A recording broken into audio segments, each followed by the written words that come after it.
Now you have probably never seen this campaign map. That's because it is custom, it is for stainless steel 6.4 but heavily modified. You see, if you look at the minimap, almost every nation starts with only one city. This way, every game will be different, because small changes like this can alter the gameplay in the long run in a major way. You can see the Teutonic Order is here in Antioch and not in the north. Although this dude did spawn here, it doesn't really matter. But this will keep off the Turks. Sometimes they win and they flood. The Teutonic Knights flood the entire Turkey and end up fighting the Byzantium. Jerusalem the same. Sometimes it manages to conquer Egypt and sometimes it gets conquered. Khwarezmians, I have put their capital in Baghdad, because in stainless steel their capital is, I think, in Rey. Or Alamut. Somewhere there the line. And I really didn't like it, because it's way too easy for them to steamroll everybody. Now I made a couple of more changes. Some of these nations have 2 settlements. This is because with only one settlement they would basically do nothing. By giving them 2 settlements, they will be able to expand a little bit. This is the case for France, for Poland and for Lithuania. I also took out the rebels from here. You know, if you play stainless steel, there are a lot of very powerful rebel armies here. I took them out because otherwise the Lithuanians wouldn't do anything. The same goes for the Russians. I gave them Moscow so they can easily expand. Now another thing that I have changed is the number of men per unit. You can see that every infantry, that's including the archers, javelins, men-at-arms, whatever, has 250 men. Because this way armies will be better, longer, and won't be dictated by cavalry. Because in stainless steel, cavalry is extremely powerful. And you would end up to having fight cavalry with cavalry. Oftentimes I would have armies with 6 or 7 or even 8 cavalry units just to counter the enemy's cavalries. But this way it's not that important, but because the AI doesn't pump out so much cavalry, because it's not that powerful. For example, 60 knights against 250 spearmen, that's going to be a challenge, or even 250 men-at-arms. Because I always hated in stainless steel and in medieval, in the vanilla game, that I would make a very big powerful army with men-at-arms, all the best infantry, and the enemy would just charge my infantry and they would be almost all dead. I wanted to feel it a little bit more gritty, more grounded. What else did I change? I changed a couple of things. Also, you can see the Moors are not having the capital in Cordoba, but in Marrakesh. I was thinking to put the Moors at Mecca, but they would be way too many allied factions here, so that's a no. This way, the Middle East is fairly balanced, with 2 Christian factions and 3 Muslim ones. The Muslim ones often ally with each other, and so does Jerusalem with Antioch. Crusades play a big role, especially the early crusades. I have seen first, for example, the Kingdom of Jerusalem calling a crusade on Baghdad and taking over the Khwarezmians' capital. Until the actual crusade arrives, they would be able to expand. The same thing for Egypt as well. When the crusade comes, they already have Alexandria and Damietta. Also, the rebels which I put here in all other settlements are fairly powerful, so the AI has some challenge. As you can see, I even gave Constantinople back to the Byzantines, because in Nicaea they would simply not do anything. I gave Konya back to the Turks, because if I wouldn't give them Konya, the Teutonic Knights would simply just steamroll the entire area. So I tried to balance the factions out. I didn't want somebody to be overwhelmingly powerful, because in stainless steel, Egypt becomes a monster, and so does Turkey. Because the Kingdom of Jerusalem simply cannot stop the relentless spam. and the endless money pit that is Egypt.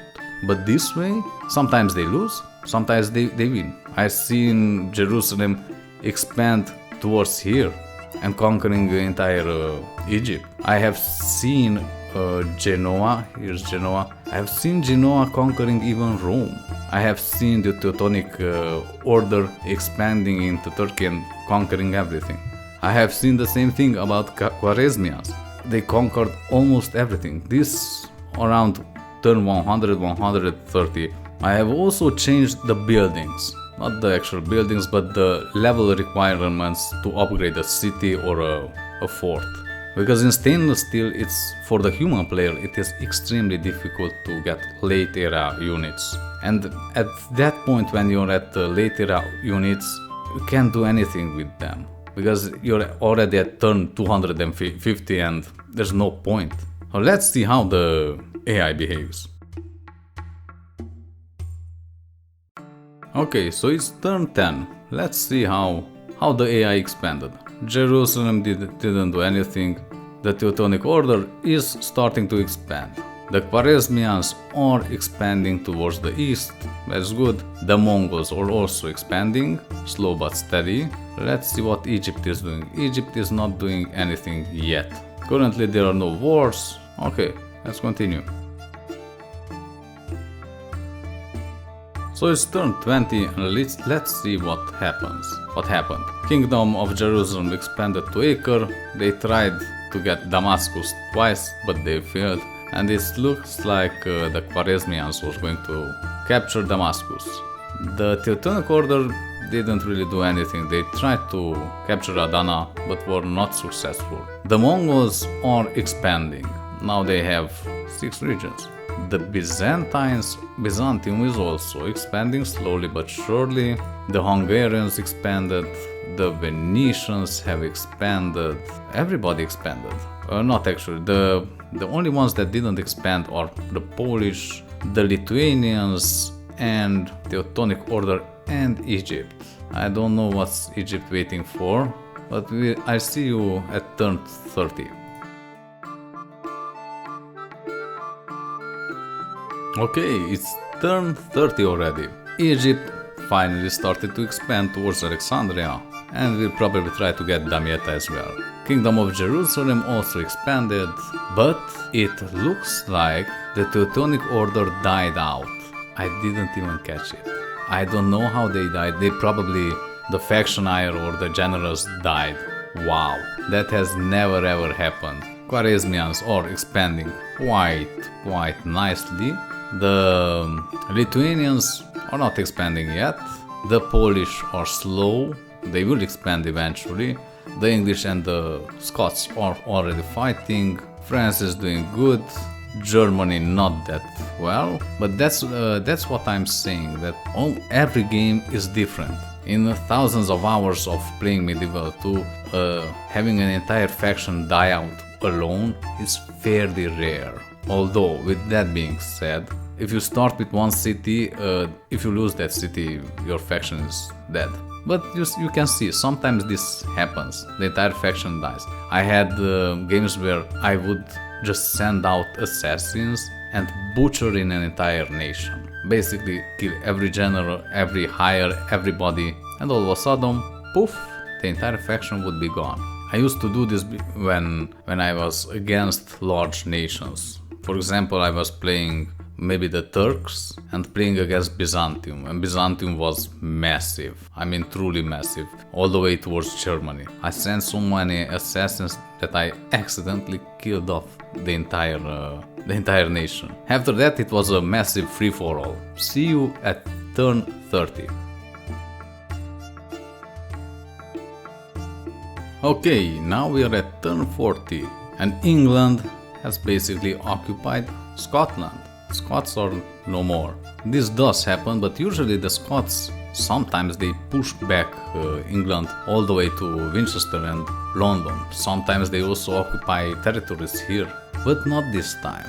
As there will be only the English here, that will put a massive strain on the French, and there will be a massive war here, sooner or later. The same thing I would say for Jerusalem, because is going to be a massive problem for them fighting on 3 fronts, because sooner or later, when the jihad is called, the Khwarezmians, the Turks, and also Egypt will be against them. But Jerusalem has extremely powerful infantry, and as all of them have 250 men, they might survive for a while, although I'm not sure for how long.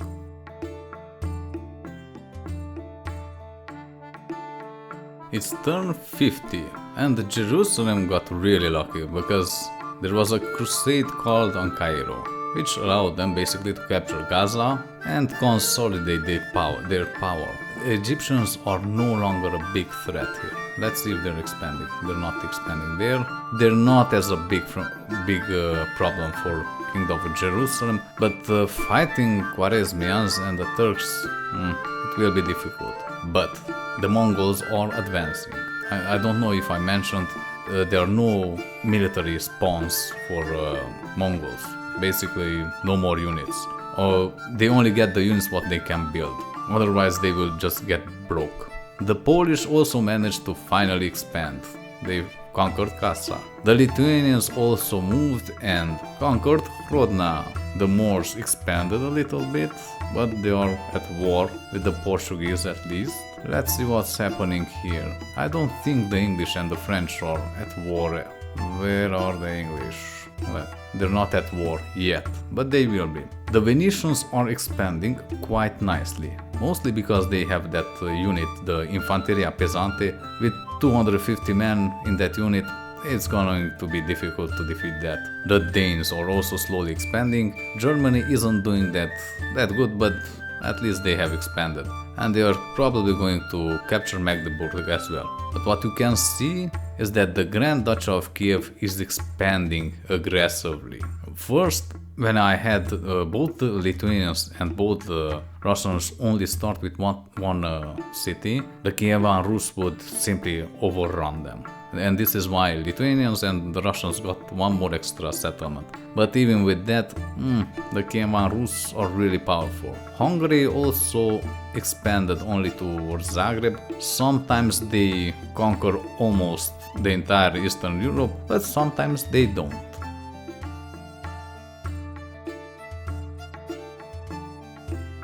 It's turn 60, and Jerusalem is doing better than ever. They almost defeated Egypt entirely. Egypt only has Alexandria, but sooner or later Jerusalem is probably going to conquer them. Although if they call a jihad on Jerusalem, Egyptians might get a break. The Lithuanians also expanded, but they are also at war with the Russians. So this is going to be an interesting battle here. The Byzantines, let's see the Byzantines. Do they have allies? They have enemies, the Venetians and the Turks. So they are fighting here. That's good. The Turks are fighting on 2 fronts. The Khwarezmians, I don't know what they are doing. Let's see what they are doing. Interesting to see that the Mongols, as big as they are, they don't have any enemies yet. Let's see Khwarezmians. The Khwarezmians, they allied everybody, okay. They're not at war with Jerusalem yet. England is not doing anything, it's probably waiting for better days. But the Danes are expanding aggressively. And so is Crown Castile. The Moors are starting to struggle a little bit here. Let's see what's happening in Italy. Bari has still not been conquered, interesting. And the Papal States got Naples and Ancona. That's really nice.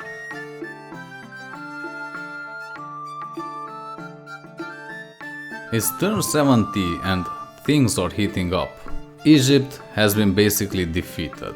The Polish have captured Cairo at turn 50, I think, or 40 with a crusade, and they have also expanded to Luxor. So Poland is in Egypt and in Poland as well. Another thing that happened is that Jerusalem is at war with the Khwarezmians. Not only that, but the Khwarezmians are also being pushed by the Mongols. So they are fighting on 2 fronts. The Turkish and Byzantine war has started to stabilize. Nothing really happens here. The French have expanded towards the east and they are at war with Denmark. So there are two fairly big and powerful nations. The Venetians are doing really well. The Germans only have three settlements, not that good. You can see that the Spanish are slowly advancing to Marrakesh, and the Portuguese have conquered Oran.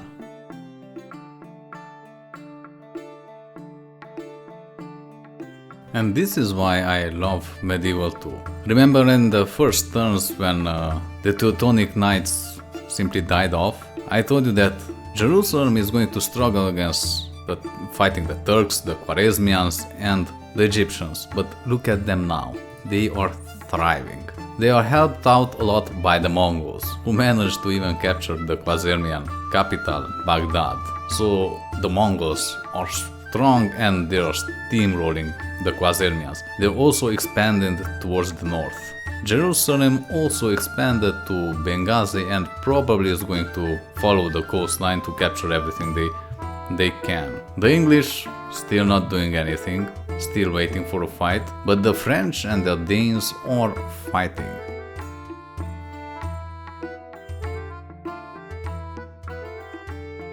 Well, it's turn 90 already, and the Kingdom of Jerusalem is expanding. They are simply steamrolling the Turks fairly easily, although the Turks did expand and capture Nicaea. Towards the east, the Mongols have started to expand, and the Kingdom of the Khwarezmians are going to lose really quickly because 3 of their settlements here are under siege. Let's see here. They will basically be forced to live here and here. So the mighty Khwarezmian Empire has been crushed by the Mongols and by Jerusalem, the Crusader states. Let's see what happens in the west. Well, turns out that Portugal and the Kingdom of Castile, Spain, I call them Spain, are at war, and Spain is losing. It's losing big time. Also, Sicilians started to expand in Africa. That's good to see. Lithuanians sadly have lost their capital due to a crusade, and as they are at war with the Russians as well, I think they're going to be defeated relatively soon. England has finally expanded towards Ireland, but no major wars here yet. I don't know what's going to happen when finally England will start marching towards France. On the other hand, the Byzantines have already conquered almost all of their former settlements. Hungary has also expanded towards Belgrade, and see you at turn 100.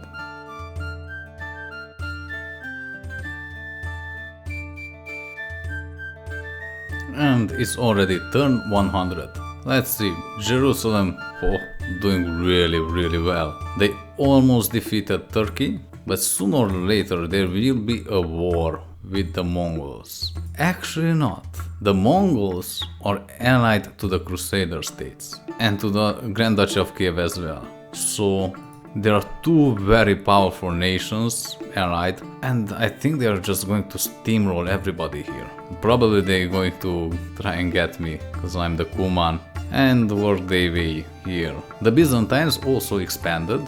They got Brasov, but they are going to lose it sooner or later. The Portuguese almost entirely captured Spain. The Spanish have retreated to northern Africa, and I think they are going to lose.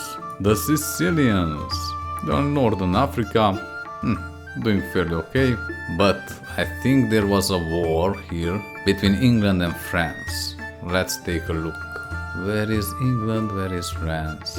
Okay, they are enemies. England and France are fighting. They have briefly conquered Bruges, but the French managed to push them back and reconquer it. The Germans are starting to do better. They're slowly expanding towards Italy. The Papal States are doing good. They have almost all Italy. For some reason nobody's conquering Bari. I don't know why. There are still a couple of rebel settlements, which is interesting, and we are at turn 100. But when we first started out, I wouldn't have thought that the Kingdom of Jerusalem or the Crusader states are going to be so powerful, because everything was stacked against them. I don't know if I mentioned, but all faction relations have been disabled. When you start first the game, there are predetermined faction relations. So basically the Byzantines hate the Turks hate the Byzantines. I deleted all of that, and this will make the game feel more organic. I don't want pre-existing conditions to dictate how the game actually turns out. I want the game to turn out how it's meant to be. Yes, the Byzantines will sooner or later fight the Turks, and this will make some hostilities between them and their allies. That's emergent gameplay. Look at what happened to the Khazarmian Empire. They have been pushed back to this little town. So, do let me know if you want to see a part 2 where we go to turn 100. Make sure to subscribe and all that stuff.